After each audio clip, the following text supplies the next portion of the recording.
intervenciones basadas en la evidencia y en la práctica evaluada, complementación y condición para la calidad. Tenemos en la mesa a Alfonso Arocena de Uruguay y su equipo, y a Juan José Fernández de España, de Socidrogalcol. Juan José es doctor en medicina, especialista en psiquiatría, licenciado en psicología. Desde hace más de 25 años es médico psiquiatra en el Servicio de Salud de Asturias, responsable del programa de adicciones y de trastornos mentales graves. Colaborador de honor y docente de extensión universitaria de la Universidad de Oviedo. Autor y coautor de más de una veintena de publicaciones en diferentes revistas científicas, así como de más de una quincena de capítulos de libros sobre temas de psiquiatría, salud mental y adicciones, y autor y coeditor de más de 10 libros al respecto. Vamos a iniciar con Juan José Fernández, que nos va a hablar sobre evidencia. Adelante.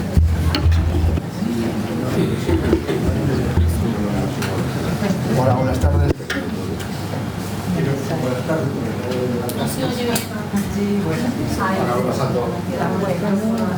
No tienen Lo de estar. no hay micro.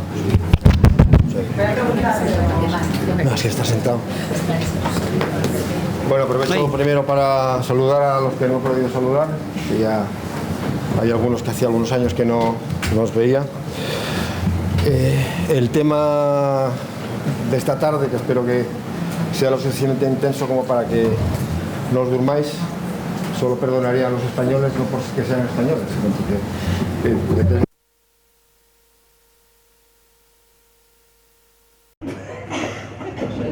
que como no te pueda oír, como no te pueda oír, pesa mucho el aparato.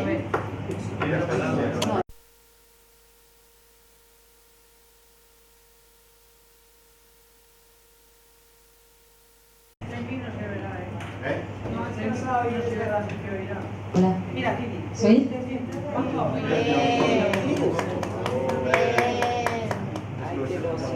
así ya. Hasta Julio Iglesias y todo. Bueno, lo que decía, que espero que el tema sea suficientemente intenso, o por lo menos que genere cierto debate, que es de lo que se trata en la mesa de esta tarde, y así por lo menos poder combatir el sueño. Vamos a dividirlo en dos partes. Por lógica, primero hablaremos, y ya veréis por qué, de evidencia científica y luego de evaluación de la práctica habitual. ¿Por qué esta mesa? Pues seguramente porque de evidencia y de evaluación pues hablamos todos los días. Yo creo que a veces con no demasiada propiedad ni de lo uno ni de lo otro, y ahora veremos qué es una cosa y qué es otra. Y sí que mi parte va a ser la evidencia científica y la de Alfonso, la evaluación de la práctica habitual, que complementa y avala, como os comentaré más adelante, pues la propia evidencia científica. Sí me gustaría, antes de entrar, en que, bueno, a base de además de una medicina basada en la evidencia o de una medicina basada en la práctica evaluada, podríamos hablar también de una medicina basada en la empatía, ¿no? Que debería impregnar. Hablo de medicina porque sabéis que el término viene de medicina, pero bueno, se puede ampliar a psicología basada en la evidencia y otras disciplinas. La empatía probablemente en las disciplinas médicas históricamente ha estado muy alejada. Sí que seguramente salud mental y en adicciones sabemos que es algo fundamental, y que si lo pongo aquí es porque la empatía no es un don natural que podamos tener o no. La empatía también se aprende a ser empático. Es una técnica, hay técnicas para ser empático, luego hay algunas, el periodista motivacional, etc. Y por lo tanto, también puede haber evidencia, y la hay, no mucha, pero la hay, de cómo ser empático en nuestra relación con las personas que atendemos. Simplemente quería hacer este matiz porque da la impresión de que cuando hablamos de evidencia científica o de relación, hablamos de cuestiones estrictamente técnicas. Y sí, pero no son. Mi parte, como os comentaba, es la evidencia científica. Antes de hablar de evidencia también, supongo que estaremos de acuerdo en que cualquier programa de tratamiento debe cumplir estos mínimos criterios.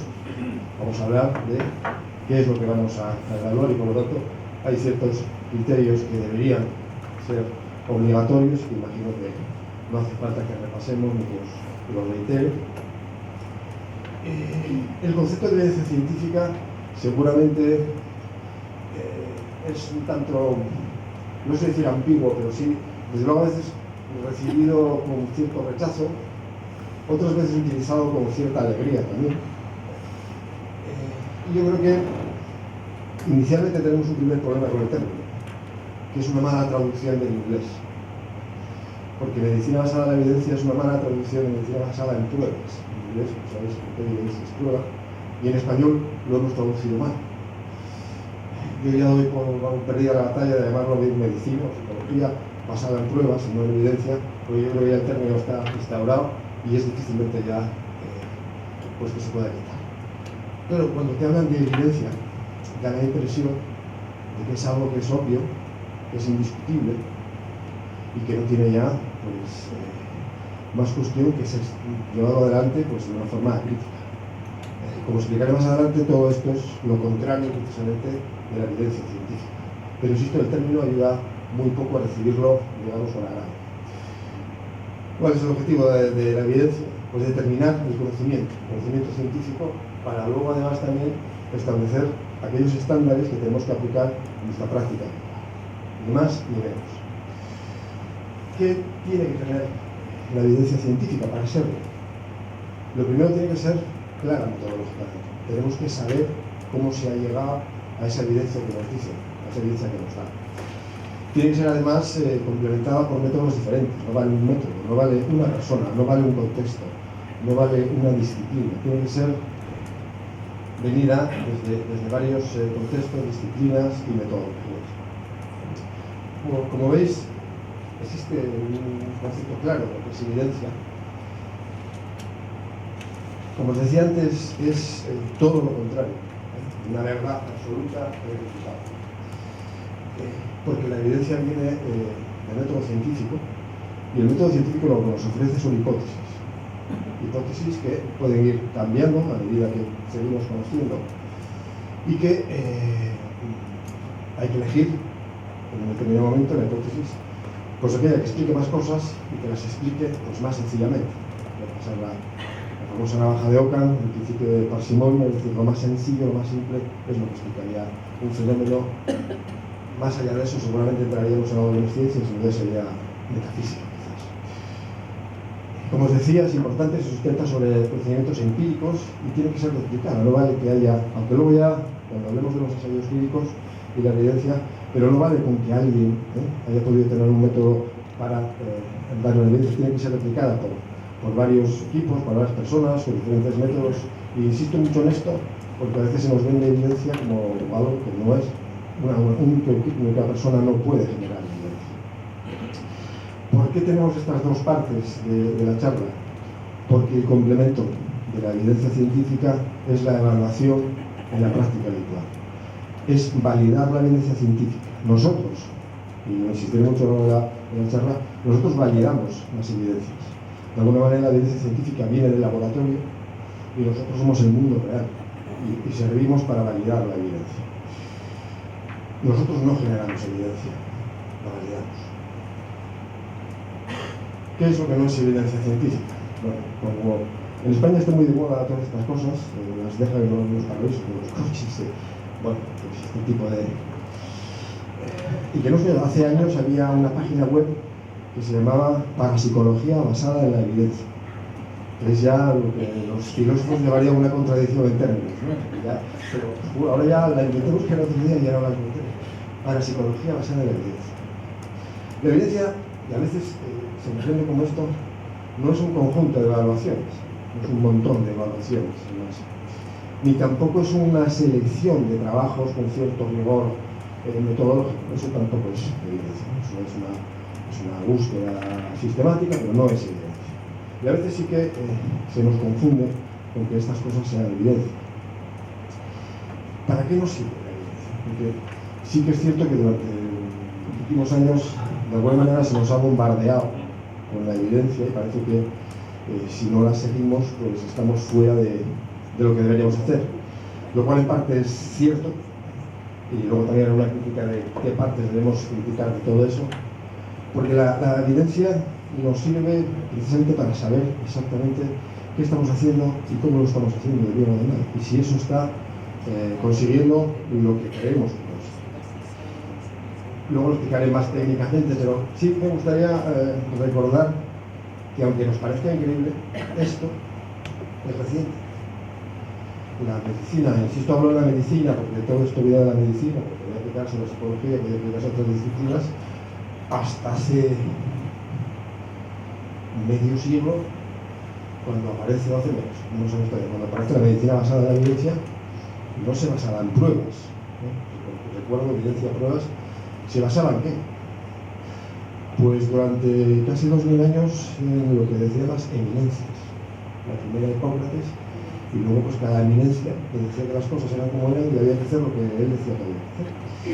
Pero esto hasta antes de ayer, no hasta hace 3 siglos, no hasta hace, pues hasta la mitad casi del siglo pasado, si te das cuenta, ¿no?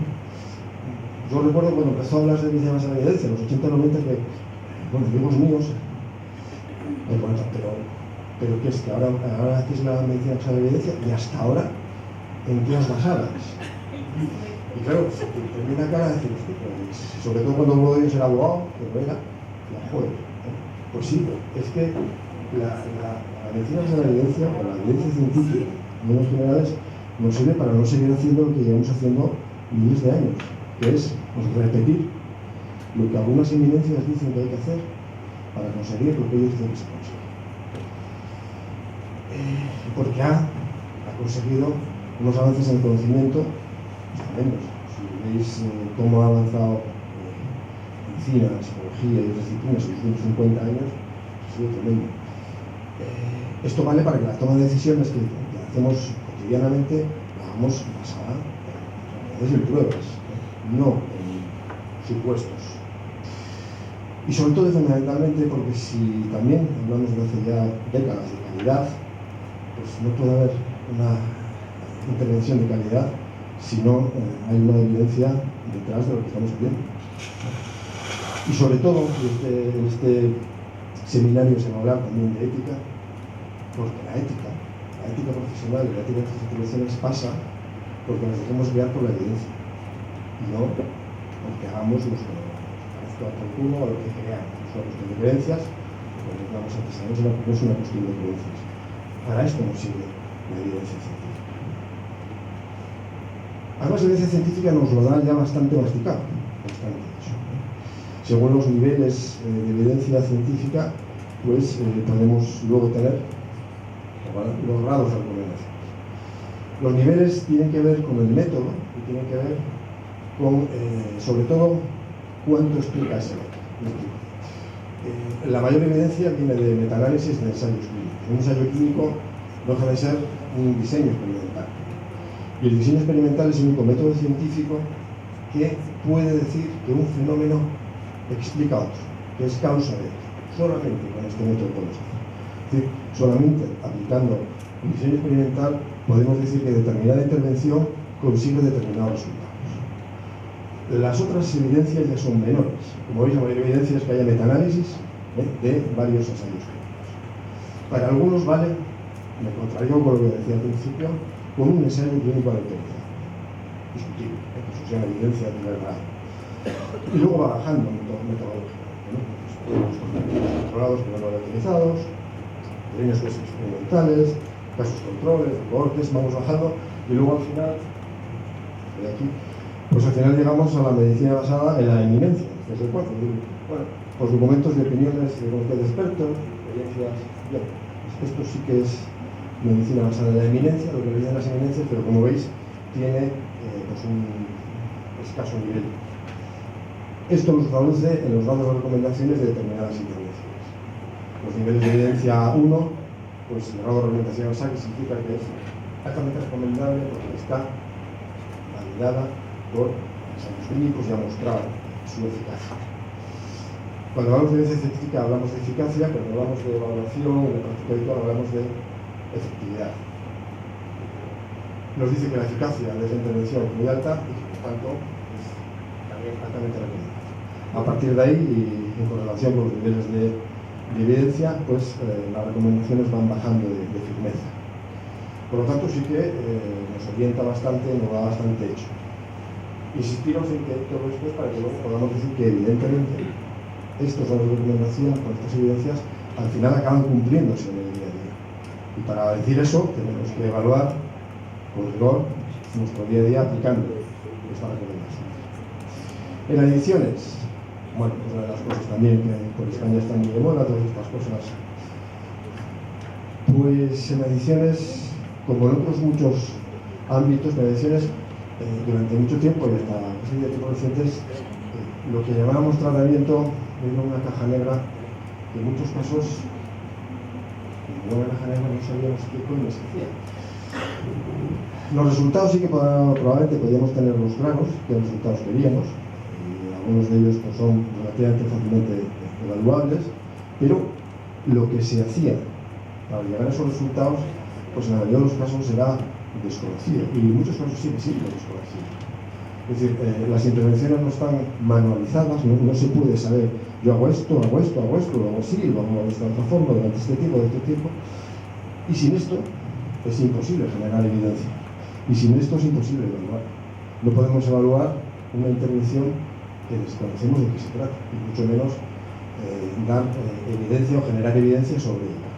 Y este ha sido uno de los grandes problemas en adicciones, las cajas negras de muchos de los que se llaman a sí mismos tratamientos. La evidencia, el aplicar la evidencia, el evaluar nuestra práctica siguiendo la orientación de la evidencia, nos profesionaliza, entre comillas, de alguna manera, y sobre todo lo que disminuye es la variabilidad de intervenciones. Bueno, no sé si aquí en América o en España se habla de que cada maestrillo tiene su librito. Pues en el campo en general de salud mental y adicciones, quizás en particular, esto ha sido así hasta hace poco. Cada uno, una intervención, desde la escuela teórica que veía, y como la evidencia científica sirve para que toda esta variabilidad se reduzca muchísimo y apliquemos aquello que sí sabemos que va a ser eficaz. Lógicamente, todo esto nos permite más bien la evaluación, pero también luego ver, aparte de si son efectivas, si son también eficientes, es decir, coste de efectividad, etcétera, etcétera. Y, lógicamente, los tiempos que corren y los que correrán, pues también hay que valorar si efectivamente. Luego daré algunos datos y algunas estrategias para saber que efectivamente sí que algo que pueda ser eficaz e incluso efectivo puede no ser eficiente, ¿no? Puede costar más de lo que merezca la pena. Y desde luego, muchas intervenciones en adicciones están alejadísimas de la evidencia científica o de la conexión de la práctica, ¿no? Pues, desde luego, las comunidades terapéuticas, la Biblia, históricamente bastantes de ellas están muy alejadas de todo esto que estoy comentando. Determinadas intervenciones psicoterapéuticas, pues también no pasarían. Los fármacos los pongo en interrogación. Desde hace 30 o 40 años los fármacos sí tienen que pasar la evidencia, porque tienen que hacer un ensayo clínico para ser aprobados. Con lo cual, la interrogación es, bien, pues de fármacos a lo mejor tiene más de 30 o 40 años, pero desde hace 30 o 40 años todos los fármacos han pasado el filtro de la evidencia porque han tenido que ser aprobados después de hacer un ensayo clínico que demostrase su eficacia. Siendo bien claro en la importancia de la evidencia y todo lo que ha aportado la evidencia científica, sí que creo que también deberíamos tener unas herramientas críticas respecto a lo que nos dice la evidencia científica. Lo primero, y por eso insisto, hay una segunda parte de esta mesa, es que la validez interna de lo que nos aporta la evidencia científica, porque es muy rigurosa metodológicamente, pierde cuando hablamos de validez externa, es decir, cuando aplicamos eso a la realidad. Especialmente en el campo de las adicciones o de salud mental, cuando hablamos de conductas, cuando hablamos de sentimientos, de emociones, es muy difícil hacer evidencia científica en el sentido de que las variables que influyen son muchísimas. Y técnicamente esas variables, para que no sesguen el diseño experimental, deberían estar controladas. Ahora os comento qué es lo que se hace con eso. Bueno, os comento, lo pongo ahí. Lo que se hace en general, en los ensayos clínicos en particular con los fármacos, es que como hay tantas variables que influyen en la conducta, pues lo que se hace, en vez de controlarlas, porque es imposible, lo que se hace es hacerlas desaparecer. Es decir, esto es los criterios de inclusión en un ensayo clínico. Aquellas personas que pueden entrar en un ensayo clínico, para lo que sea, realmente para un no pueden no sé qué, no pueden no sé cuánto. Por ejemplo, para un ensayo clínico de un antidepresivo, no puede estar descompensado, no puede tener riesgo de suicidio, no puede estar tomando otros fármacos, no puede estar usando drogas, no puede. No entra en el ensayo clínico, que es de donde va a venir la evidencia. Con lo cual, la evidencia nos viene de personas que no se parecen mucho a las que vemos habitualmente. Eso es la validez externa tan floja que tiene, ¿no? Del laboratorio a la realidad hay un trecho. Y todo esto va condicionado precisamente por cómo es esa. La metodología es tan rigurosa. Es rigurosa, pero al final la evidencia, el ensayo clínico, es mucho más factible en aquellas patologías muy biológicas. La carcinoma de no sé qué, bueno, ahí sí que es fácil, porque las variables no son tantas a controlar. Y ahora sí, generalmente también se hace así. Pero claro, en nuestro ámbito, las variables son miles. Entonces, lo mejor es hacemos desaparecer y lo que nos encontramos es lo que nos dice la evidencia, nos lo dice de personas, bueno, moderadamente enfermas, con problemas moderados, porque si no, no estarían en los ensayos clínicos. También los ensayos clínicos que se hacen en psicología. Y esto es el gran problema de lo que nos dice la evidencia. Y esto es por qué tenemos que evaluar lo que nos dice la evidencia, para validarla. Sí que es cierto que hay mucho formalismo en la evidencia científica, se ha convertido a veces también en algo más formal que... Y desde luego las respuestas tenemos que verlas, son parciales, están dadas desde la disciplina, están dadas desde un ámbito muy concreto. Son respuestas particulares, problemas particulares. Ya veremos ahora cómo tiene que ser una pregunta para que sea científica y por lo tanto que son hipótesis científicas, por lo tanto de ella se pueda dar una evidencia. Pero es la única manera de conocer. Así de claro, la manera de conocer inicialmente. Y por lo tanto de dar respuestas, aunque insisto, haya que validarlas después, a los problemas que nos estamos preguntando cuál es la solución. Como os decía, son las patologías más definidas, las puramente biológicas y por lo tanto están muy alejadas de la nuestra. Nos comentaba, pues bueno, ciencias sociales, sí que esto se considera de otra manera, nosotros sí que, bueno, pues tenemos mitad y mitad, ¿no? de ciencias más duras, digamos, y de ciencias sociales, ¿no? Y lo que hay que controlar clarísimamente son los instrumentos de medida, si estamos midiendo lo que tenemos que medir, si lo estamos midiendo con lo que tenemos que medirlo, controlar también la población que estamos estudiando, etcétera, etcétera. Pero las variables, ¿no? Porque entonces perdemos la realidad con la que nos vamos a encontrar. Tengo que hablar de Popper porque es imposible hablar de Karl Popper si hablamos de evidencia científica. Popper es un filósofo de la ciencia que a mediados del siglo pasado de alguna manera revoluciona totalmente el método científico. El científico positivista.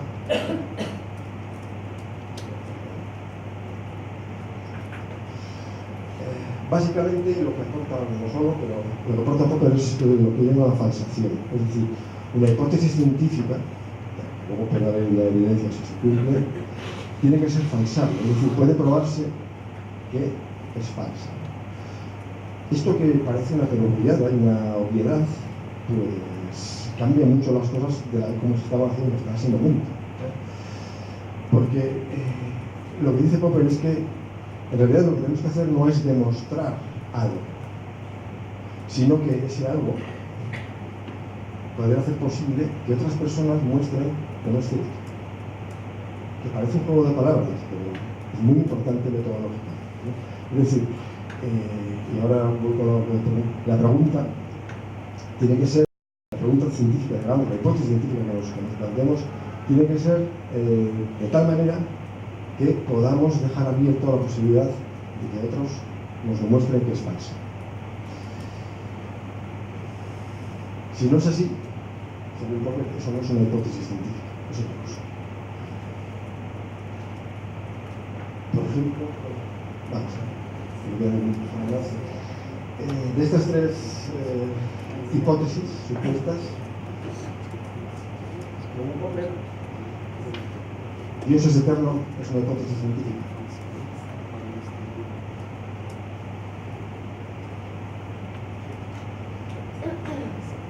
Vaya siesta que se pasa con los ojos abiertos. Es una hipótesis científica. Dios es eterno es una hipótesis científica según Popper. ¿Todos creéis que es una hipótesis científica?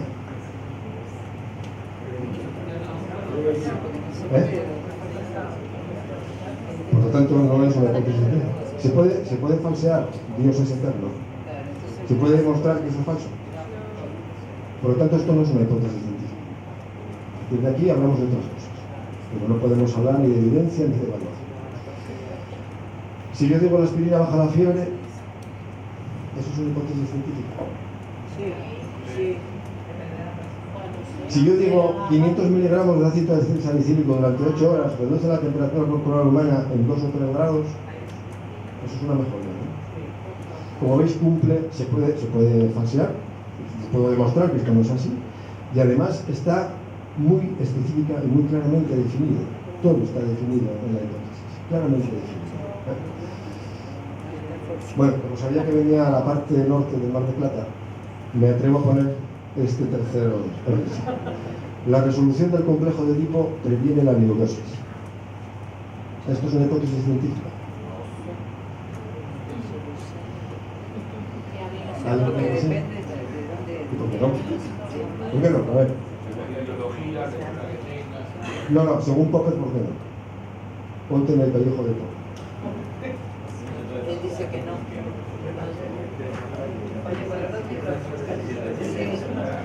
Puedes falsear. ¿Se puede falsear esto? ¿Yo puedo demostrar que esto es falso? ¿Sí? ¿Cómo demostraríais que esto es falso?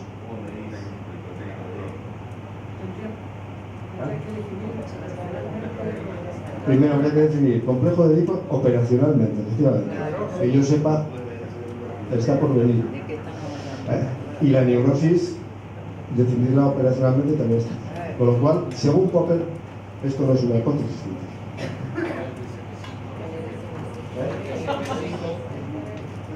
El DSM-5 no habla ni de lo uno ni del otro.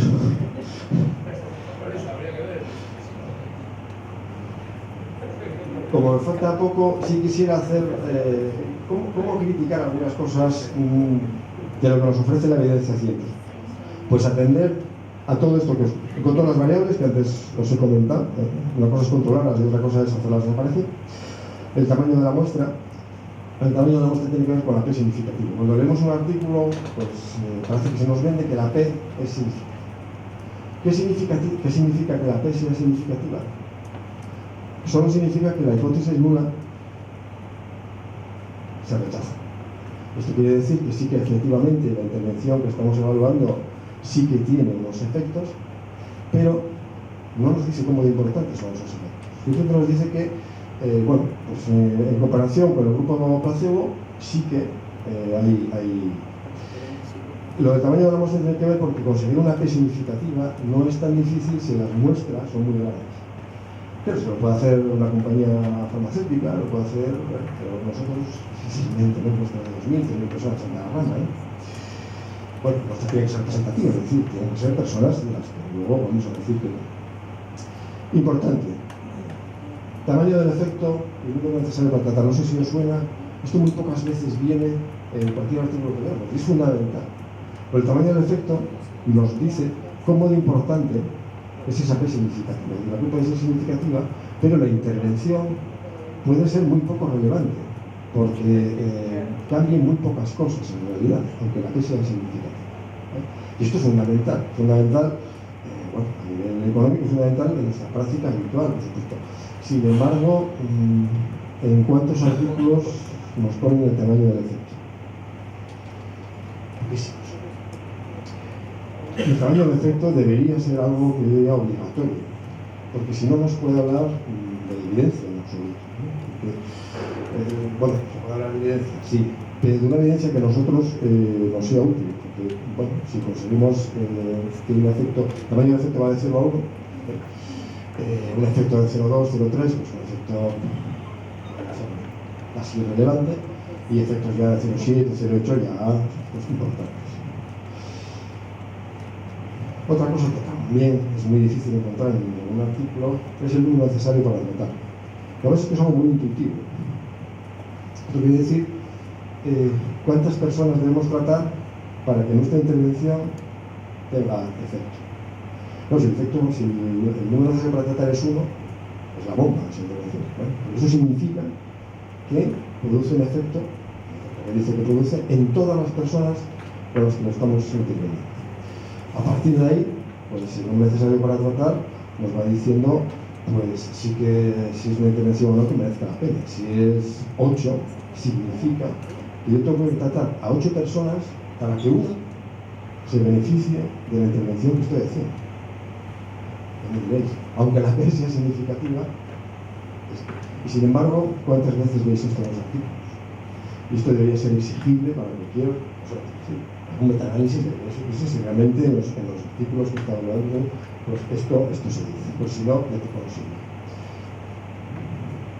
Bien, las críticas hechas ya al ensayo clínico con sus sesgos, la necesidad de que efectivamente validemos la evidencia científica con una práctica, con una evaluación de la práctica habitual.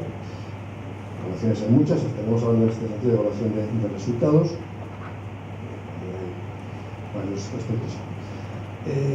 Acabo con esto porque ya, bueno, puedo daros todavía otra 30 diapositivas más de evidencias una por una que hay en adicciones, evidencias en alcohol, tratamientos farmacológicos, intervención psicológica, porque las hay. Pero son súper específicas, porque así debe describirse la evidencia científica, tiene que ser muy específica. Pero hay 30 diapositivas solamente. Algunas cosas que quería recordar que son evidentes y también tienen evidencia detrás, pero son fundamentales en nuestro trabajo. Que la salud está mediada sobre todo por las condiciones de vida y que en realidad, especialmente la salud mental en general y el en particular, son algo muy esto. Muchos estudios, el efecto que tiene en la salud en la población los sistemas sanitarios explica un 15% de la valencia. El resto son las condiciones de vida. Y esto no podemos olvidarlo si trabajamos en adicciones, ¿no? Pero a veces algo tan obvio como esto para la salud en general parece que podemos olvidar. Algo fundamental y que se sabe es que en los problemas relacionados con drogas la retención al tratamiento es condición sine qua non para cualquier eficacia o efectividad. Un tratamiento que haya demostrado eficacia y efectividad a las 2 semanas o a los 2 meses. Y por lo tanto esto a veces también se olvida. Podemos hablar de que un tratamiento es muy eficaz, es muy eficiente, pero si no se cumple, si no se lleva adelante el tiempo necesario, y la retención del tratamiento de adicciones ha sido históricamente un gran problema. Que los objetivos también del tratamiento no solo son la abstinencia, sino que hay un continuo, desde reducir los daños básicos de la salud, de las condiciones sociales, hasta la propia abstinencia, también es una evidencia demostrable que bueno, pues baña todo lo que podamos decir respecto a cosas ya más complejas. Fármacos que haya mostrado evidencia en adicciones, pues muy pocos. Estos son fármacos que están aprobados, por lo tanto no ha pasado el ensayo clínico. Como veis, los hay para el alcohol, para el tabaco, para los opiáceos, con una MT y un efectos relativos, y se acabó. También hay acabo con esto porque sí también hay evidencias en los tratamientos psicológicos, básicamente en aquellos cognitivo-conductuales, son los más evaluados, los que más evidencia han generado, también en terapia motivacional. Yo tengo que deciros que esto sí que es algo, yo trabajo como psiquiatra, pero también soy psicólogo, hago terapia, y esto siempre me llama mucho la atención que no hayamos nunca, bueno, pues, tener un respiro, ¿no?, a ver esto.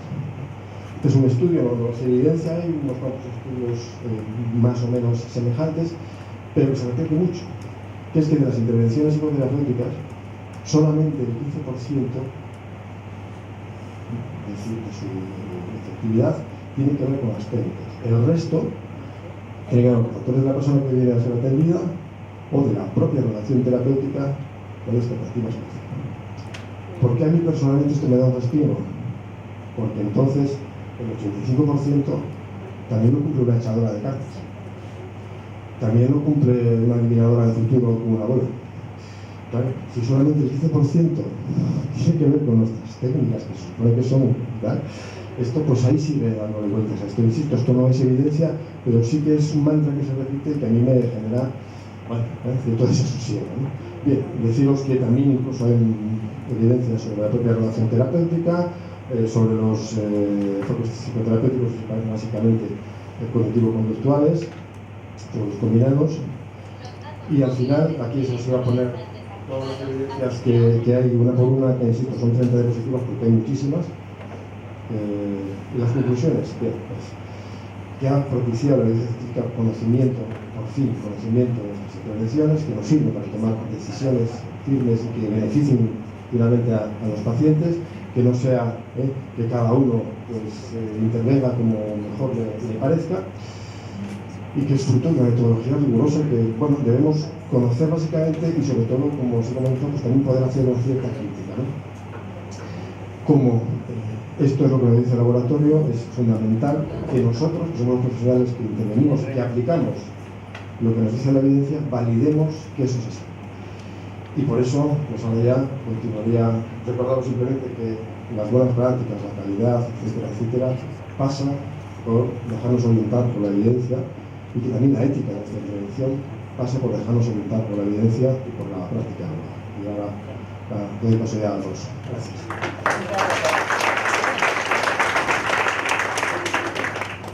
Gracias, Juan José Fernández. Alfonso Arocena viene de la Junta Nacional de Drogas de Uruguay.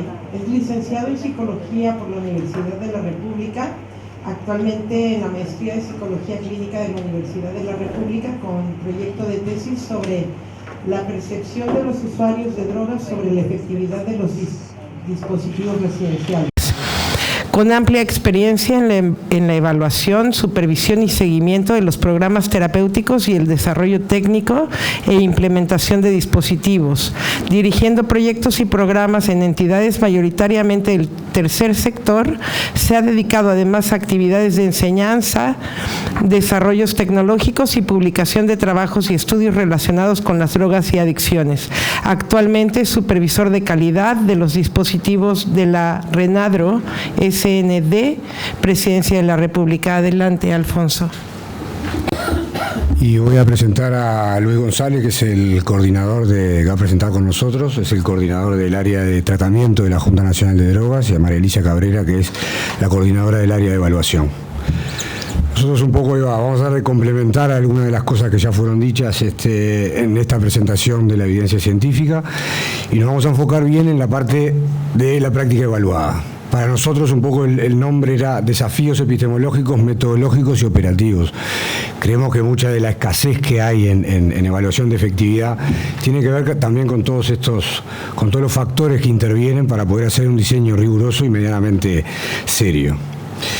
Repasando un poco lo que decía el compañero, eficacia, nos enfocamos en los resultados obtenidos en condiciones ideales a mayor control, ¿no? Excelencia en la ejecución técnica, perfecta capacitación técnica, aplicación bajo control protocolo estricto y garantía de que el paciente está recibiendo el tratamiento que decimos que está recibiendo. Bueno, en la efectividad todo eso desaparece un poco, y lo que nosotros vamos a evaluar son los datos en las condiciones habituales. Que todo esto no es que desaparezca, sino que tenemos que tender a que se reduzca y se parezca bastante. O sea, la excelencia en la ejecución técnica en la realidad no la vamos a encontrar, la perfecta capacitación de los profesionales que intervienen en los dispositivos no las vamos a encontrar, pero tenemos que tender a que eso pase, si no, la evaluación de efectividad que vamos a hacer, la vamos a estar haciendo sobre algo que dice que hace, pero que en realidad no lo está haciendo. Entonces, los estudios de eficacia son absolutamente necesarios, ya quedó absolutamente claro, pero no son suficientes. Por esto mismo, porque hay una distancia enorme entre el valor de ese experimento, de ese estudio clínico, con todas las variables o muchas variables controladas, o las que se pudieron controlar, sobre todo en los experimentos psicosociales, pero hay muchísimas cosas que quedan por resolver. Por ejemplo, una pregunta es, ¿tenemos que descartar para la evaluación todos aquellos tratamientos que no han demostrado eficacia en tratamientos clínicos? ¿Podemos evaluar la efectividad en aquellos tratamientos que no lo han demostrado, pero porque no cumplen en realidad con una cantidad de requisitos para entrar en un ensayo clínico? Hay tratamientos, esto lo dice Becoña, que es uno de los que ha sistematizado bastante y ha dado estas tablas de valor que han puesto a lo cognitivo-conductual en las altas gradas, pero él entiende también que las terapias cognitivo-conductuales tienen entre sus objetivos, sus dinámicas y sobre todo su lenguaje una adaptabilidad mayor a los ensayos clínicos controlados, a diferencia del psicoanálisis, que muy bien lo acaba de demostrar con una de las premisas, Edipo y la neurosis, elementos que existen dentro de una disciplina que son muy difíciles de medir, muy difíciles de por lo menos de identificar indicadores que nos sirvan para ver, bueno, si fue resuelto o no fue resuelto el complejo de Edipo y si encima de eso tuvo algún efecto en la prevención de su neurosis. Entonces esos son como problemas que nos enfrentamos a decir, bueno, vamos a evaluar solo lo que tiene evidencia científica comprobada o también vamos a evaluar la efectividad de otros tratamientos. También hay modalidades. Nosotros cuando vamos a hacer las evaluaciones de efectividad, y ya nos hemos enfrentado a ese problema, vemos tipos de dispositivos que es muy difícil que entren dentro de un ensayo clínico. Por ejemplo, los dispositivos comunitarios. De acá que existan ensayos clínicos medianamente serios, con todas las particularidades que acaba de decir, para un dispositivo comunitario que trabaja en drogas, no sé cuánto puede pasar. Yo no conozco ninguno, capaz que lo hay, yo no conozco ninguno a partir de toda la revisión. ¿Pero por qué? Porque la forma de trabajar es muy complicada. O sea, la forma complicada. Yo no quiero decir ni complicada ni compleja para que no se entienda. Es muy complejo el diseño metodológico que hay que hacer para poder rescatar evidencia científica de un dispositivo comunitario. Hacer un ensayo clínico sin traspasar la ética, ¿no? Por supuesto, podemos hacer ensayos y hacer recortes poblacionales en algunas comunidades, hacer cualquier desastre y capaz que de esa manera se pueda llegar a lograr un experimento de la atención comunitaria en el uso de drogas, pero parecería muy difícil y por ahora no los hay. Pero eso no creo que los descarte a esas modalidades para que nosotros hagamos evaluación de efectividad. A eso iba, ¿no? Después tenemos otros obstáculos epistemológicos. Ya Weber también, contradiciendo un poco lo que decía hoy Luis Alfonso, que no es un tema complejo. Bueno, Weber un poco plantea otra cosa y plantea que sí, para la investigación, no tanto el fenómeno en sí, pero para poder investigar y para poder diseñar tratamientos realmente efectivos, y sí, aparentemente lo que están faltando son metodologías cuantitativas y cualitativas nuevas que se adapten a la complejidad del fenómeno como se da en las sociedades. Ya sabemos que la investigación psicosocial interviene, ya no lo repito demasiado porque ya fue claro, pero la investigación sobre intervenciones psicosociales tiene mucha menos precisión científica que los estudios en medicación, por ejemplo, en medicamentos, y otros estudios donde el objeto de estudio es mucho más objetivable y más claro. Es mayor la complejidad de los factores que intervienen, es mayor dificultad para aislar las variables y además tenemos un problema más conceptual, que hay que definir esos indicadores y ponernos de acuerdo de cuáles son, porque hoy nombró una cantidad de posibles orientaciones hacia los indicadores, pero estoy seguro que acá nos ponemos a hablar de los indicadores que debe medir una evaluación de eficacia, de un ensayo clínico de eficacia o una evaluación de efectividad, y no nos vamos a poner bien de acuerdo. Entonces el fenómeno, claramente, el fenómeno de drogas de un país atravesado por una cantidad de cosas, aspectos culturales, económicos y sociales y políticos. Ya no más. En Uruguay, a partir de que el marco normativo cambia y se regula el cannabis, la percepción de riesgo de los usuarios de drogas ya cambia, es impactado. A la baja, es mejor, es peor, eso después habrá que ver porque los estudios no llegan a ese nivel de precisión. Pero sin duda tuvo un impacto y eso está claro. Eso ya nos modifica una cantidad de variables para después entender los tratamientos. Pero además todo esto que hablamos antes tiene que ver con diferencias en las prevalencias, etarias, géneros, socioculturales por regiones. Después hay diferencias en los patrones de uso, en la dosis, el setting, el entorno, rituales. Esto nos va marcando que todos los tratamientos, además, van marcando una cantidad de diferencias metodológicas de acuerdo a todas estas diferencias que marcan los perfiles poblacionales a los que atienden. Las dos, si nos vamos a ocupar más de los modos de consumo, más experimentales, recreativos, tóxicos, abusivos o inveterados.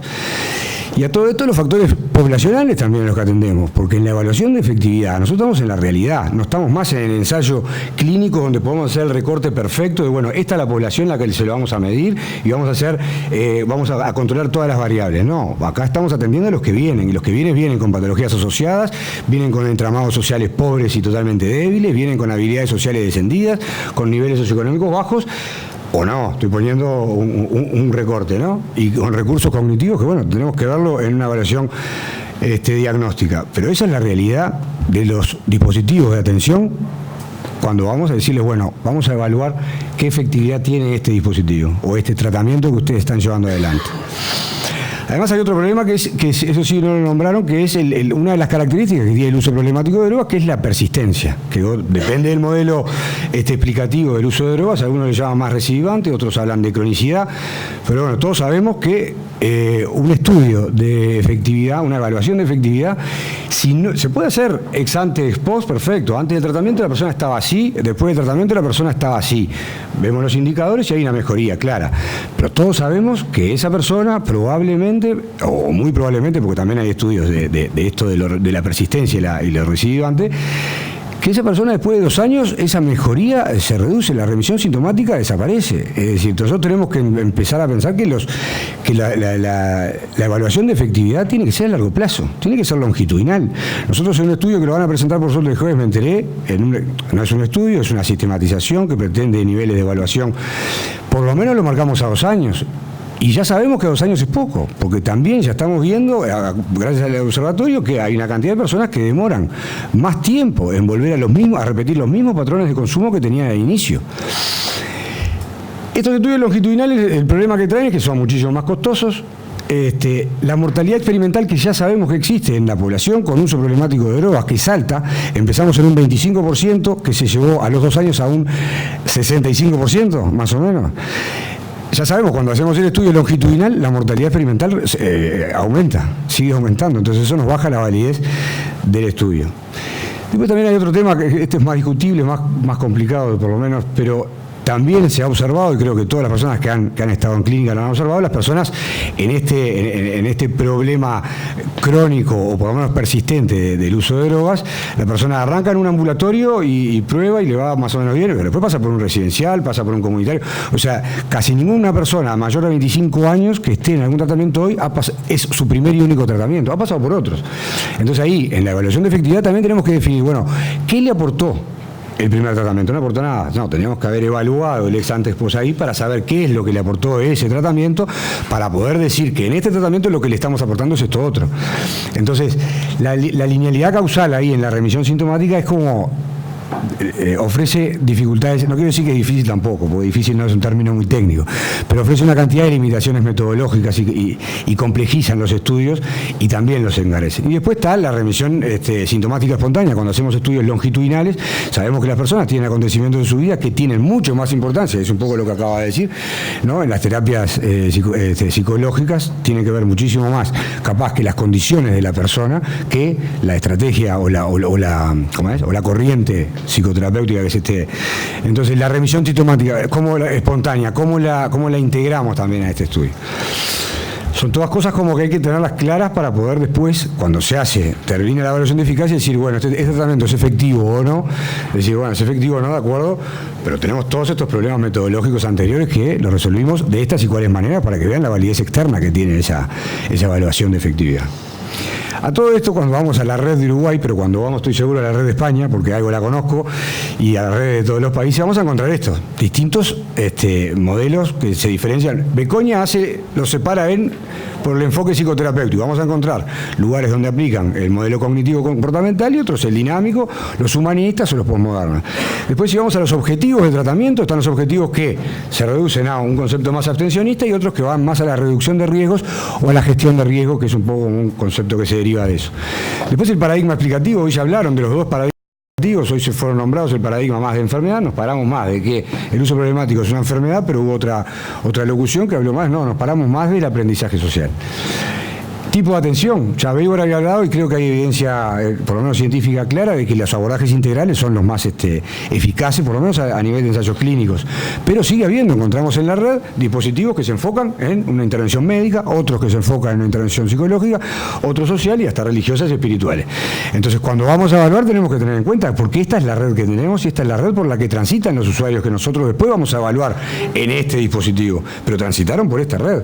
Entonces, esto no lo puedo dejar de tomar en cuenta. Y además las diferentes modalidades, modalidad residencial, diurna, ambulatoria y comunitaria, por lo menos es lo que tenemos en Uruguay. Pero entonces hay que hacer como una trazabilidad, cuando yo voy a definir dónde voy a hacer la evaluación de efectividad de tratamientos. Y bueno, vamos a hacerla en residencial, pero siguiendo la evidencia científica, voy a elegir los de modalidad, los de tipo integral, basado en el paradigma de aprendizaje social, por lo menos porque es el que adhiere, o por lo menos más fuertemente la estrategia nacional, de gestión de riesgos y cognitivo-conductual, que son los que tienen. Puedo hacer ese recorte, pero estoy dejando una cantidad de tratamientos afuera que no necesariamente, por no gozar de evidencia científica, no son eficaces. O sea, esa es la diferencia que quiero dar. Después viene la parte de los técnicos, la parte de la formación técnica. Tenemos que dar garantías en esos dispositivos de tratamiento que las personas están formadas, tienen la experiencia y tienen la habilidad profesional necesaria para generar empatía, como hablaban hoy, pero tienen la formación específica en el tratamiento que van a aplicar y tienen la experiencia en la aplicación. Si van a aplicar en extremista motivacional y no tienen experiencia, bueno, tenemos que tenerlo en cuenta eso como una variable si no tiene experiencia. Pero además, ya lo dijeron, lo repito cortito, pero medicina, la psicología clínica basada en evidencia, una de las cosas claras que habló y que da cuenta es que la alianza terapéutica es de las cosas que tienen más impacto en la mejoría o en el progreso terapéutico de las personas. Entonces, él habló de que hay entrenamientos, pero si yo, gracias a esto de la gestión de calidad, yo logro formar a las personas, certificar que tienen experiencia y que tienen las habilidades y las condiciones suficientes para aplicar el tratamiento de entrevista motivacional que se requiere en ese dispositivo. Pero la alianza terapéutica además no solo depende de la capacidad del terapeuta, depende también de si la persona que va a atenderse genera vínculo con ese otro de acuerdo a particularidades que son inexplicables y que van a ser condiciones de él. Si estaba pronto para hacer esta alianza terapéutica con un hombre y con una mujer, ese es el más claro ejemplo, pero hay otros. Entonces eso complica muchísimo también, o son variables que hay que integrar al momento del diseño metodológico. Después Grab y Gaete son dos que dicen que frente a un pensamiento científico y una creencia personal, el técnico elige la creencia personal. Lo cual por un lado es bastante dramático y por otro lado es también esta postura crítica frente a la evidencia científica. O sea, no es siempre dramático esto, pero sí sabemos que el profesional elige entre sus creencias frente a la evidencia científica, tenemos un problema, ahí tenemos un problema. Y después está justo en el tema de drogas, que esto está estudiado específico en los técnicos que abordan el tema de drogas. Gaete lo que dice es que las representaciones sociales, es decir, lo que piensa la persona del consumo de drogas, se le va a filtrar permanentemente en su estrategia terapéutica. Por ejemplo, caso claro, entrevista motivacional, no puedo confrontar al usuario de ninguna manera, tengo que establecer empatía, tengo que hablar de lo que él me trae y eso transformarlo y devolverlo para que él entienda en qué momento está de su problematicidad en función del uso de droga. Pero cuántas veces hemos visto técnicos que confrontan y dicen, no, pero tenés que dejar de consumir. Bueno, se salen de totalmente la estrategia o como es el plan, como está armado para la entrevista motivacional, pero por creencias personales o por la forma en que las representaciones sociales impactan en los profesionales que llevan adelante las estrategias. Me están apurando, así que voy cortito. Después están los factores de implementación, todos los problemas que se enfrentan las personas cuando vamos a diseñar un dispositivo. Factores de recursos económicos y recursos humanos, un poco ya lo hablamos. Los perfiles poblacionales a los que voy a atender. Tengo que diseñar ese tratamiento que goza de evidencia a esta realidad concreta, por lo tanto tengo que adaptarlo. Modalidad, depende de la modalidad, voy a tener que hacer determinadas adaptaciones. Procedimientos clínicos. Y ahí viene esto de calidad. Lo que sí entendemos que es la base y piso para poder hacer evaluaciones de efectividad medianamente serias es que los dispositivos cuenten con una implantación de un sistema de gestión de calidad. ¿Por qué? Porque si no, no tenemos la capacidad de auditar todos los procedimientos de ese tratamiento. La recepción, el diagnóstico, el plan terapéutico, el egreso, la inserción. Todo eso tiene que ser auditable para que tenga mínima seriedad. Repasamos rápidamente la complejidad del fenómeno, factores socioculturales, las dimensiones singulares de las personas, la singularidad de los técnicos y operadores, la variedad de la oferta asistencial que tenemos en la red, los factores operativos de la implementación. Eso fue lo que hablé hasta ahora. Y entonces, ¿qué queremos con una evaluación de efectividad? Queremos llegar a reconocer los mejores recursos terapéuticos, pero para las necesidades que esa persona tiene y en ese momento, porque no es el mismo momento este que el anterior, y poder identificar qué modalidades terapéuticas son más propicias para cada perfil de usuario. Y qué enfoque es el que se va a adaptar mejor a la capacidad que tiene esta persona a la que me estoy enfrentando hoy. Ese sería como el objetivo final de una evaluación de efectividad, por lo menos como la estamos pensando de la Junta Nacional de Drogas, y el diseño metodológico de vuelta de hacer estas preguntas. Tengo que definir qué tratamientos voy a evaluar, excluyente o no el tema de la evidencia científica, definir los indicadores de progreso terapéutico, definir los indicadores pasando por la variedad, claro, y tenemos que adaptar esos indicadores también a la variabilidad del perfil poblacional. Evaluación de efectividad de tratamiento de usuario, línea general de indicadores, aspecto de tratamiento, esto lo podemos pasar. Pasamos. Calidad. Bien. Bueno, entonces, como decía Alfonso, nosotros tomamos la... Sigue, es parte de la... Bueno, a continuación de lo que decía Alfonso, nosotros tomamos la evaluación de la gestión como base de la evaluación de la calidad para preparar el terreno para la evaluación de efectividad. Como él ya adelantaba, ¿por qué nosotros consideramos que la evaluación de calidad como que prepara el terreno y propicia eso? Porque lo que exige es que existan procedimientos rigurosos de gestión que incluyan todos los factores y todas las características que ya fueron mencionados antes para que se minimice la distancia entre la evidencia científica y la evidencia de la práctica clínica. Entonces, bueno, ¿cómo nos estamos poniendo a trabajar en esto? Para nosotros es un proceso incipiente que estamos empezando ahora con el proceso de gestión de calidad y para eso, bueno, la evidencia científica sobre la que se diseña la estrategia es un requisito que establece el sistema. Entonces ahí nosotros ya nos aseguramos que las investigaciones y el conocimiento disponible se debe ver reflejado en los programas terapéuticos. También en cuanto a la formación es un aspecto súper importante y desde la Junta se empezó hace 4 o 5 años, primero capacitando en todo lo que incluye un sistema de calidad con los técnicos que forman parte de los diferentes dispositivos y se tuvo el cuidado de que por lo menos haya 1 o 2 técnicos de cada departamento, además de los técnicos referentes de la Junta Nacional de Drogas, y esa capacitación continúa renovándose al día de hoy. Bueno, esto lo que hace es como establecer una base básica de lenguaje de calidad para intercambiar y un desempeño profesional mínimo en los dispositivos. En eso también nosotros aprovechamos las instancias de inducción que ahora se están rediseñando para poner junto con el material teórico mínimo de drogas, aspectos teóricos que se les da a la persona, también lo que es procedimientos y lenguaje de calidad para que se incorpore ya con todas esas herramientas a trabajar. En cuanto a la evaluación de satisfacción de usuarios y personal, que ya Nalí habló hoy, bueno, es un requisito súper importante del sistema, que se considera la satisfacción como un factor directamente vinculado a la calidad del personal, y también en cuanto a los usuarios, si bien ahora lo único que tenemos son encuestas de satisfacción que estamos diseñando, pero todo responde a eso, a poder satisfacer las expectativas y las necesidades de los usuarios. En cuanto a los procesos, bueno, también es un factor fundamental, como también ya fue mencionado por Ítalo, de los procedimientos y protocolos, que estamos trabajando en esto ahora, en establecer los procedimientos mínimos que todo dispositivo tiene que trabajar. Y esto es lo interesante, que lo estamos haciendo en cercanía, no es que nosotros vamos con unos procedimientos definidos, es que se construyen en conjunto en las visitas y en las instancias de intercambio que tenemos con los técnicos que trabajan directamente en los dispositivos. Bueno, lo otro es en cuanto a los registros clínicos. ¿Por qué consideramos que de alguna manera el sistema de calidad prepara el terreno para una posterior evaluación de efectividad? Porque nosotros lo que estamos haciendo ahora es en los registros existentes, que nosotros contamos con un único registro electrónico que lo lleva adelante el Observatorio Uruguayo de Drogas. Nos aseguramos de que quede bien identificado lo que es el diagnóstico, lo que es el plan de tratamiento individual y lo que es el tratamiento. Entonces ahora asegurándonos con un registro uniforme informe en ese sentido, posteriormente va a propiciar a que se haga una evaluación de efectividad. Y bueno, y todo esto redunda con el enfoque de mejora continua, con el espíritu de que todo lo que hacemos se puede mejorar. No es solamente llegar a un indicador, a una fase, sino ir repensándonos, porque la idea es esa, como que siempre nos podemos mejorar. Bueno, entonces ahora lo va a explicar más Luis, cómo la maduración que tuvo que haber en la institución para poder empezar con este sistema de gestión de calidad y lo que se viene, porque esto es solo un eslabón en el plan que es más a largo plazo. Y bueno, entonces ahora que estamos más en evaluación de gestión, esto va atado a una evaluación de resultados, después a una evaluación de efectividad. Y bueno, los objetivos son más o menos los que ya se hablaron, de la pertinencia de la necesidad del servicio, en cuanto a la sostenibilidad en el largo plazo, que a veces es como todo un desafío, sobre todo cuando hay recursos interinstitucionales. En cuanto a la coordinación con otros programas, que sean no solo de la red de atención en drogas, sino de la red sociosanitaria.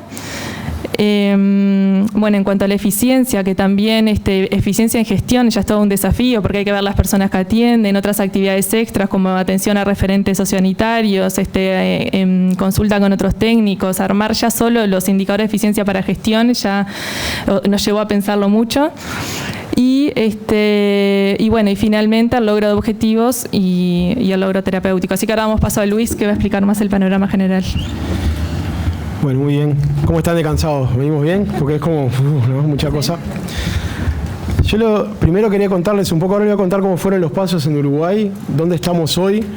Primero haciendo algunas salvedades de Uruguay, es un país chiquito, tenemos ciertas características que nos permiten hacer algunas cosas que en otros países son más complejas y demás. Pero antes de empezar con esto, ahora estaba escuchando a mis compañeros y cuando armamos la presentación nos pasó, quedaba como, es difícil, no se puede, ¿no? Es como mucho que redunda en lo que es complejo. Y es verdad que es complejo, pero también es verdad que a la vez que empezamos a trabajar nos dimos cuenta de algunas cosas que son claves, ¿no? Algunas de las complejidades parten de errores que nosotros teníamos conceptualmente a priori, algunas fantasías. Dos fantasías que nosotros descubrimos que teníamos nosotros y los equipos.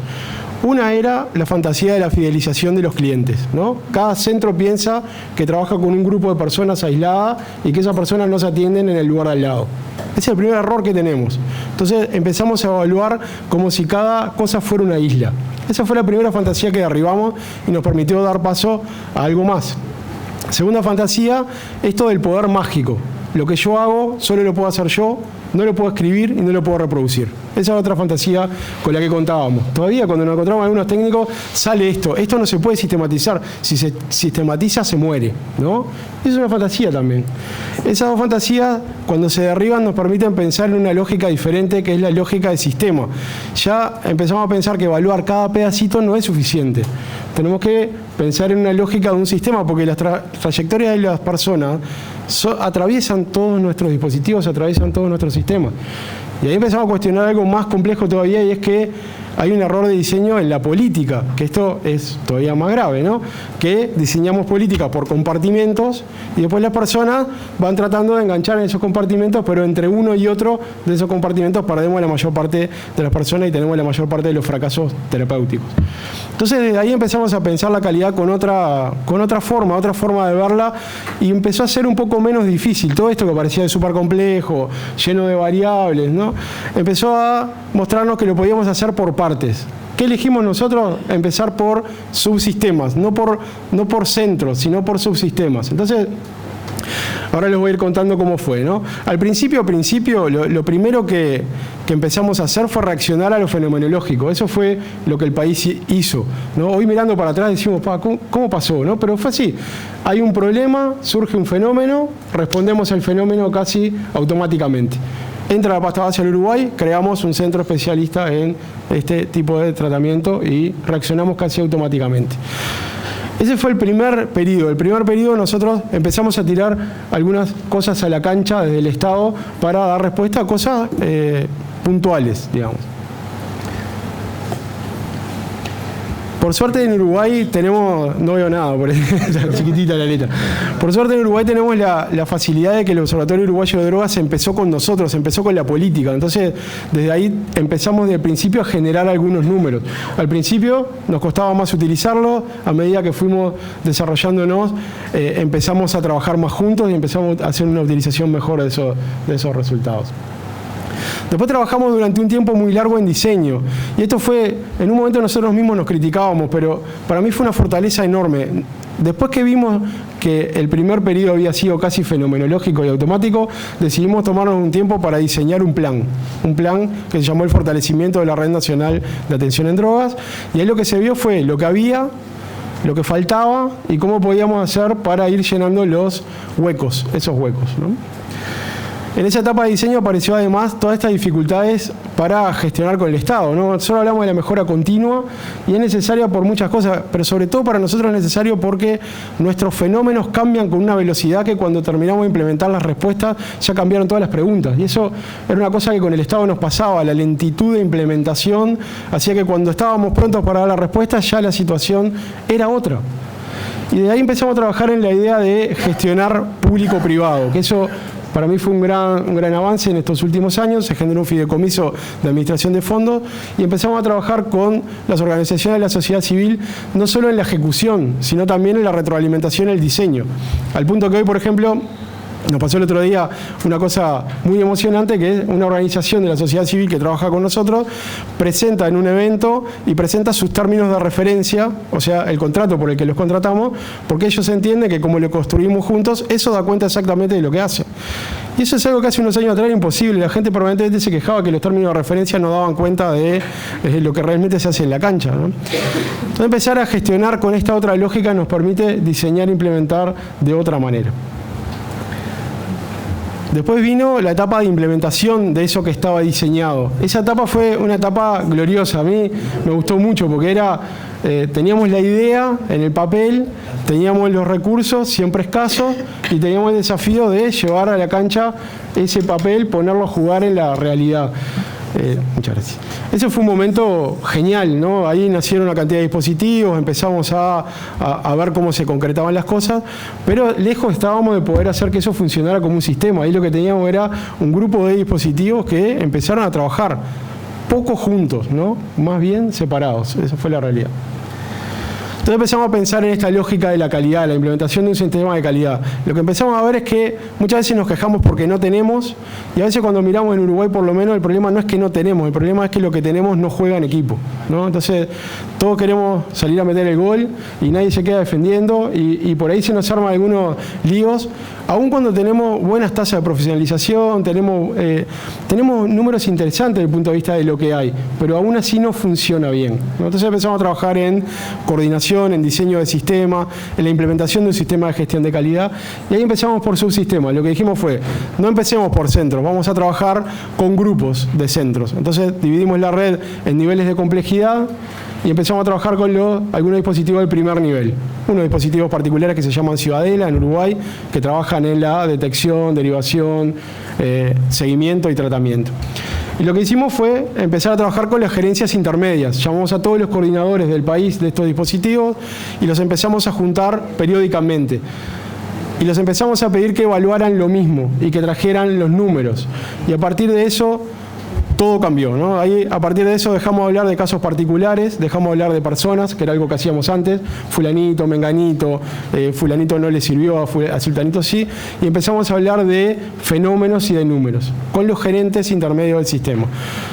Esto fue un proceso que nos superó a nosotros porque afortunadamente estos gerentes se empoderaron de ese proceso y hoy funcionan prácticamente como una unidad, ¿no? Hoy ellos mismos tienen un sistema de comunicación donde el 90% de los problemas de gestión se solucionan a ese nivel y entre ellos. Nosotros simplemente aportamos cuando el problema lo supera, digamos.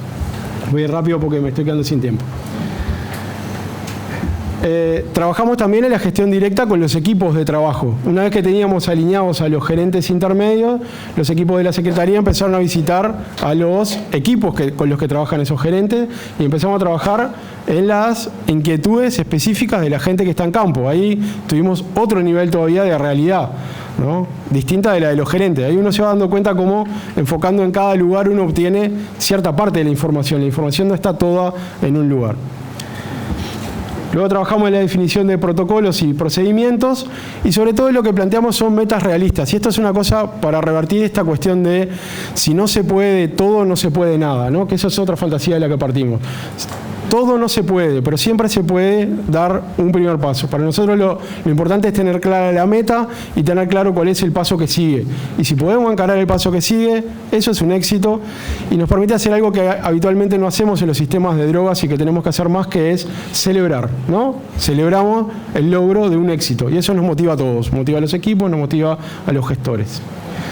Paralelamente a este proceso, nosotros empezamos a trabajar en la evaluación del logro terapéutico.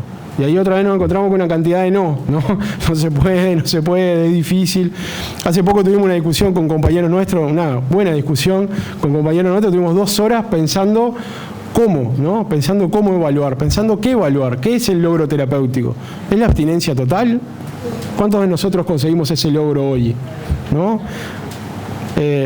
Entonces ahí empezar a definir algunas cosas nos ayuda a entender primero qué queremos evaluar. En principio nosotros lo que tratamos de trabajar con el modelo de Cicado-EA, que está trabajando con un modelo que aportó Senda de Chile, que es un modelo que lo que evalúa son algunas dimensiones. Entonces no es una cosa el logro terapéutico, es una suma de algunas cosas que se comportan de forma diferente. Entonces, por ejemplo, cuando uno ingresa a un residencial, seguramente mejora su relación con las drogas, con el consumo, pero seguramente empeora su relación familiar y su relación con los padres y con la comunidad en general. Esto no está mal, es así. Algunos dispositivos impactarán en un lugar y otros impactarán en otro. Y eso es lo que queremos empezar a medir. ¿Dónde impacta cada uno? Y ahí vamos al tema de la retención que decía hoy Juan José. A mí me interesó mucho. La retención no solo se puede medir en cada dispositivo, sino que deberíamos poder medir la retención del sistema, porque ahí sí podemos pensar dispositivos de muy corto plazo que colaboren en que el otro que sigue tenga un mejor resultado. Y eso es lo que estamos intentando trabajar.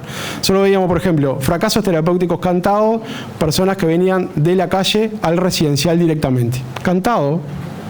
No le voy a decir 100% porque es una exageración, pero era cantado. ¿Por qué? Porque la exigencia que tiene un centro de tratamiento residencial para una persona que viene de no tener cubiertas sus más básicas necesidades es muchísima. Y ese fracaso no se lo podemos achacar a la persona, se lo tenemos que achacar a la decisión clínica de mandarlo directamente a un centro residencial. Entonces ahí cuando pensamos como sistema tenemos que ver qué tenemos entre la calle y el residencial. No tiene que hacer todo, tiene que hacer una parte, ¿no? Pero tiene que hacer una parte que colabore al todo. Desde ahí lo venimos pensando, no es fácil, yo le digo, esto yo lo cuento así en 5 minutos que tengo y parece que está todo resuelto. No está nada resuelto, pero lo que sí nos parece es que cambiar la forma como enfocamos el problema nos va a dar mejores resultados y no seguir haciendo una y otra vez lo mismo pretendiendo conseguir resultados diferentes. La idea a partir de esto entonces es empezar a desarrollar este piloto que estamos haciendo, pero no quedarnos solo con eso, porque eso nos da una muy escasa evaluación más longitudinal. Entonces ahí estamos viendo también la posibilidad de hacer seguimiento casi cuerpo a cuerpo. Esto fue lo último que pensamos. Bueno, ¿qué es lo necesario? ¿Tenemos técnicos como para seguir a 100 personas casi cuerpo a cuerpo por 2 años? Sí, tenemos técnicos. Podemos proponernos. Si a cada uno de los centros que tenemos en el país tiene que seguir a 5 personas, a 10 personas, no es tan grave, ¿no? Entonces, empezar a pensar fuera de la caja me parece que es lo que tenemos que empezar en este momento, porque lo que nos dice lo que hay es no se puede. Entonces, yo creo que tenemos que sacudirnos un poco eso y también empezar a pensar si con esto no se puede, cómo empezamos a implementar y diseñar algunas metodologías que nos permitan lograr lo que necesitamos. Porque lo que sí no podemos hacer, sobre todo desde el Estado, es invertir dinero público en cosas que después no podemos dar certeza de que hacen lo que dicen que hacen. Entonces, por ahí venimos como trabajando la idea. Esa sería como la cuestión. Yo creo que esto ya lo cubrí todo, me había hecho como un puntadito como para ir viendo cada una de las cosas. ¿Cómo estamos de tiempo? Ya estamos en el tiempo, así que quedo a disposición, quedamos todos a disposición para el intercambio, me parece lo más rico. Muchas gracias.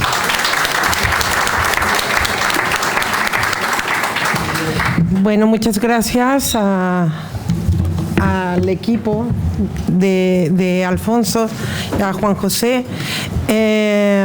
Tenemos aproximadamente unos 12 minutos para algún comentario, alguna pregunta.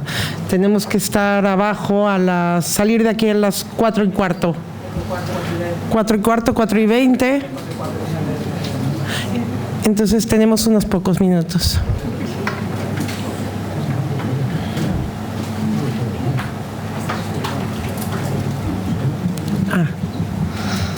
Adelante. En primer lugar, quiero reconocer el trabajo de los presentadores en haber abordado este espinoso asunto de la calidad del tratamiento. Porque lo que es fácil es decir que el tratamiento funciona. Es decir, en cuanto a decir, no, lo que el tratamiento funciona, ahora probar que el tratamiento está funcionando es tremendamente difícil. Incluso porque el indicador principal, que es la abstinencia, es muy difícil de constatar. Al punto de que ya no es ni siquiera el indicador principal, sino que se ha tenido que sustituir por otros proxies, otros indicadores que hacen pensar que el sujeto está funcionando mejor y el tema del consumo se deja en un segundo plano. Eso rompe un poco con las expectativas, sobre todo de los administradores de recursos, que son quienes dan recursos y exigen de alguna manera la garantía de que los sujetos no van a consumir. Y digo administradores de recursos, digo jueces, digo procuradores que tienen una mirada muy parcial de lo que es el tema y muy poco clínica, pero que los clínicos nos hemos visto en la necesidad de tratar de buscar una vía de escape que le dé salida no solamente al usuario, sino también al equipo que trabaja como equipo de tratamiento. En todo caso, entiendo que eso último que presentaste, Luis, de la iniciativa que en el marco del grupo de expertos de la CICAD se viene desarrollando, apunta justamente a eso, apunta a buscar una serie de indicadores lo más confiables posibles y que nos permitan abrir una expectativa razonable en relación a qué cosas es posible esperar de la intervención en tratamiento y sobre todo, y ahí es un trabajo que nosotros tenemos que aprender, los que trabajamos en el tema, cómo convencer a los que no están en el área de que el invertir en eso que nosotros le estamos planteando no es una pérdida de recursos, sino es algo que efectivamente está trayendo mejores resultados.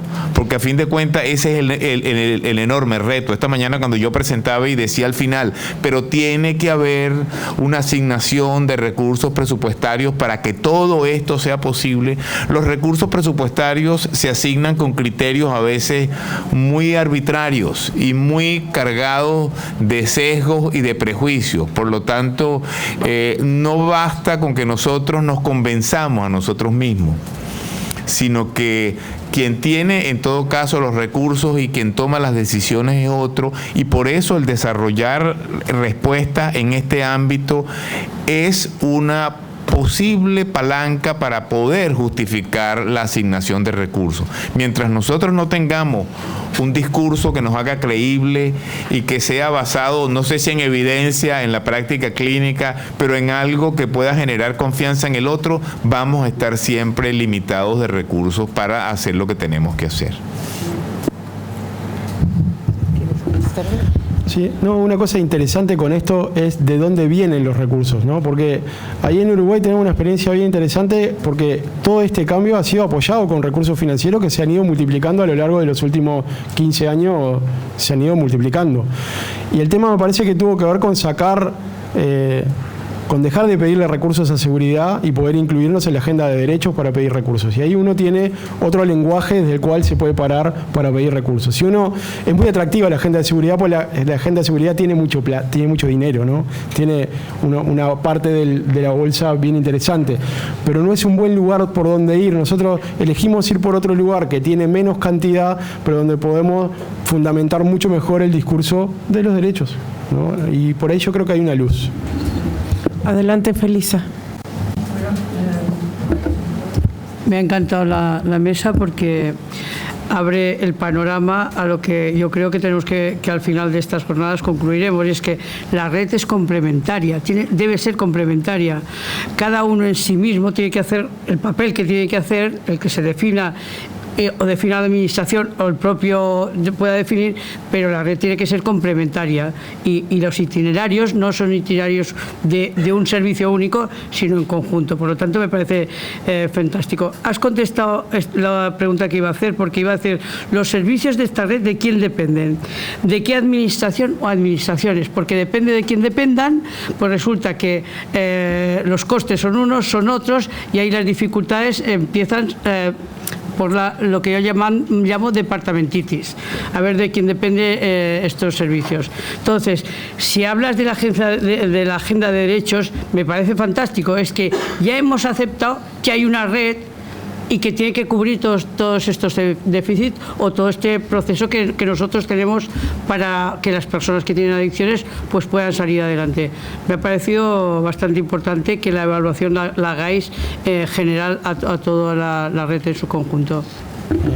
Sí, además tenemos un mecanismo, en Uruguay no depende de un ministerio, sino que la Junta de Drogas incluye a 9 ministerios, entonces eso nos da ya de la partida de la política una apertura importante. Y después generamos este fideicomiso de administración de fondos donde las decisiones no las puede tomar nadie, sino que se tienen que tomar en consenso por todos los socios. Perfecto. Entonces ahí ya no es de aquí o de allá, la plata cuando entra al fideicomiso deja de tener trazabilidad, o sea, si la puso salud, ya no es de salud, es del fideicomiso, y si la puso el otro, si la puso desarrollo social, es del fideicomiso, y decidimos entre todos.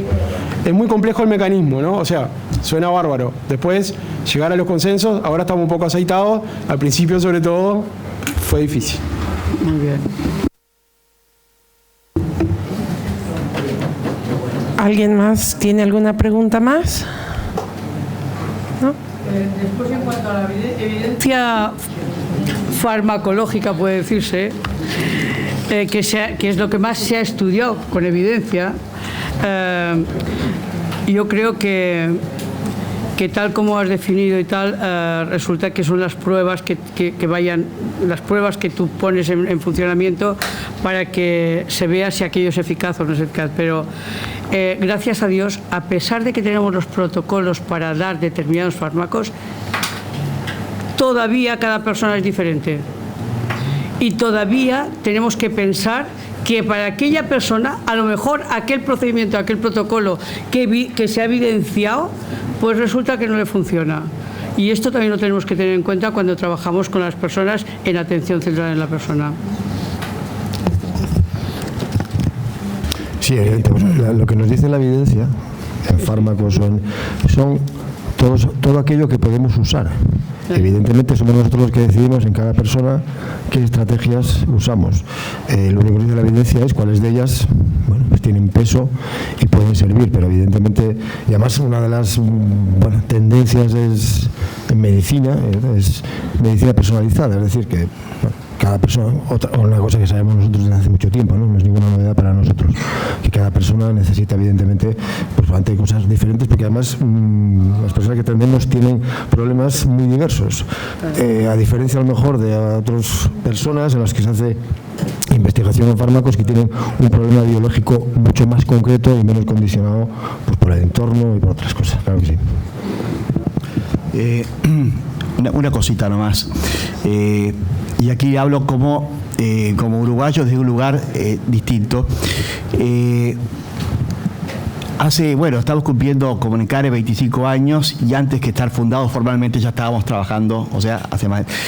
Y quería destacar que es la primera vez que yo escucho desde una política de mi país una conceptualización clara, precisa y que refleja una concepción de lo que es la temática.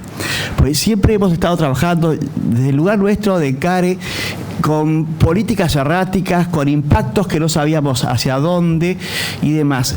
Yo no me preocupa tanto hacia dónde están avanzando en la evidencia, pero sí lo que me satisface es saber que hay un diseño y hay una concepción de hacia dónde queremos llegar, una concepción desde una lógica de derechos, cosa no menor porque estamos hablando de lo ideológico. Y aquí, si no ponemos en juego esto y la concepción de derechos en el tema de drogas, podemos ir a cualquier lado como hemos ido y hemos visto de muchas... Entonces, yo no sé cómo va a terminar, pero sí quería plantearles desde un lugar distinto al de ustedes, distinto pero complementario, somos ejecutores muchas veces en muchas cosas, coejecutores y demás, pero que aparece una explicitación desde un lugar. Vamos hacia eso, queremos ir, tenemos dificultades, no sé, pero estamos concibiendo desde este lugar. Y eso me parecía honesto, ya que hay mucha gente del exterior, como testigos, porque hemos visto en Uruguay muchas cosas. Y muy erráticas y realmente satisface escucharlo. ¿Puedo decir una cosa nomás? No, muchas gracias por las palabras, la verdad que es muy interesante tener la devolución también, pero también aclarar que poder llegar a tener esto tiene que ver con todo lo que estuvieron antes de forma errática intentando, porque nosotros somos privilegiados que agarramos ya como para poner la moña algunas cosas, pero durante muchos años mucha gente trabajó duro para llegar hasta el punto en el que estamos. Entonces la sociedad civil, en el Estado también, yo creo que son procesos que son sumatorios, se van acumulando y eso es lo que no tenemos que perder, la capacidad de acumular. Cada vez que cambia un gobierno, cada vez que hay un cambio de sistema, muchas veces tengo la sensación de que se pierde la acumulación y es difícil volver a recuperar. Pero muchas gracias por las palabras. Hola. Yo quiero hacer un comentario. En realidad es una pregunta que me hice a mí misma y la quiero compartir. Sigo escuchando la evidencia científica en los fármacos, pero no incluimos...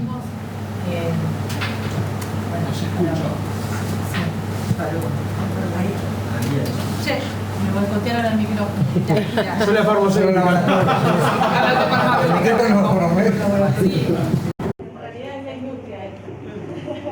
Bueno, voy a hablar alto. ¿Ahora se oye? Bueno, en realidad lo que me preocupa es que no nos preguntemos sobre la evidencia científica que tienen los alimentos. En mi país, hoy... Siendo un país productor agrícola ganadero, estamos teniendo leche con agua. Digo, eso también incide en la vida de las personas, el cómo nos estamos alimentando y en los estados depresivos, en las neurosis, en todo diagnóstico. Estaría bueno poder incluir esa mirada dentro de estos estándares, protocolos, etcétera, etcétera, etcétera. Pero eso es adulteración de alimentos. Bueno, sí, claro, pero también otros alimentos que vos no te preguntás qué contienen y también son parte de nuestros tratamientos. Digo, el médico cuando imparte un fármaco no le pregunta jamás qué comes. Adelante, Ana. Sí, no, muy cortito porque sé que estamos en la hora, pero como un aporte desde la RIOD, que tenemos numerosas comisiones, además de estar subdivididos por territorio en 4 nodos, también tenemos una serie de comisiones. Y hay una comisión que está trabajando, por acá está uno de los compañeros, justamente en criterios de validación de las intervenciones comunitarias, que eso sería como una cosa bien interesante para intercambiar. Y también en la comisión de género estamos trabajando en el armado también de una malla de criterios para poder evaluar si una intervención realmente tiene o no tiene un enfoque de equidad, ¿no? ¿Listo? Bueno, muchísimas gracias. Sí, andamos un poco presionados. Adelante, Josep. Sí, adelante. Esperen. Una más intervención. Bueno, el tema está en que, para aclararme un poco, sí que la opción está evidentemente en lo que más, en una orientación de prueba científica, de evidencia, pero evidentemente orientado a lo que es el análisis de efectividad de un sistema de atención, ¿no? Entonces entiendo que para ello también sería necesario que hubiera un sistema de atención integrado que funciona en unas formas de calidad de intervención y cartera de servicios homogénea, ¿no? Que tiene una consistencia en sí mismo, el sistema de atención, para que las variables de indicadores puedan tener que ver con calidad de vida, aspectos de morbilidad, y el tema de abstinencia tal vez ni sea un tema en los planteamientos de evaluación, sino la retención del sistema, la calidad de vida y la reducción de problemática de morbilidad asociada a drogas. ¿Con eso? Sí. ¿Estamos ahí? Estamos tratando de llegar ahí. Estamos llegando. Claro, vale. Tenemos un sistema bastante estable, el sistema de salud en Uruguay es universal y uno puede elegir cualquier prestador sin importar lo que aporta o no aporta. El sistema de drogas es bastante estable, lo tenemos funcionando hace bastante tiempo con las prestaciones. Lo que nos falta ahora es evidenciar algunas de estas cosas. Lo que tenemos es que evaluar mejor. Estamos en eso, ¿no? Estamos tratando de... Y para eso tenemos que incluir a los que están haciendo las cosas. Y por eso también lleva un poco más de tiempo, pero me parece que es como el mejor lugar. Tenemos indicadores generados, tenemos acuerdos técnicos, ¿no? Todavía nos falta redondear esto en un sistema, ¿sí? Empezamos con un grupo, empezamos con los ciudadelas, ahora incorporamos a los comunitarios. En la próxima fase vamos a incorporar a los residenciales. Y así venimos como por oleadas tratando de abarcar la red. No queremos ir más allá de lo que podemos, somos pocos también, entonces también las metas realistas son importantes para nosotros, pero venimos encaminados hacia eso. Uno de los indicadores que presentados son eso, ¿no? Por lo menos es una orientación, todavía es una discusión que no se zanja, pero tiene que ver sí con la retención y con la adherencia, tiene que ver con los factores biopsicosociales. Los patrones de consumo es difícil dejarlos afuera, es muy difícil, pero sí podemos incluir en la gestión del riesgo, ¿no? Cómo gestiona con asertividad el consumo, la integración social y la calidad de vida autopercibida. Eso que tú criticaste un poco, la ficha de CICAD tiene por lo menos algunas líneas que a nosotros nos parecieron muy positivas, y sobre todo que es una ficha que está validada regionalmente y que la aplicaríamos todos en la misma, sí, y aportaríamos todos a un mismo software. Pero las dimensiones me parece que las dimensiones también, pero están mal formuladas las preguntas. Son sesgadas y tienen un estigma. Pero eso es lo que se está evaluando. Bueno, pero eso es lo que hay que cambiar.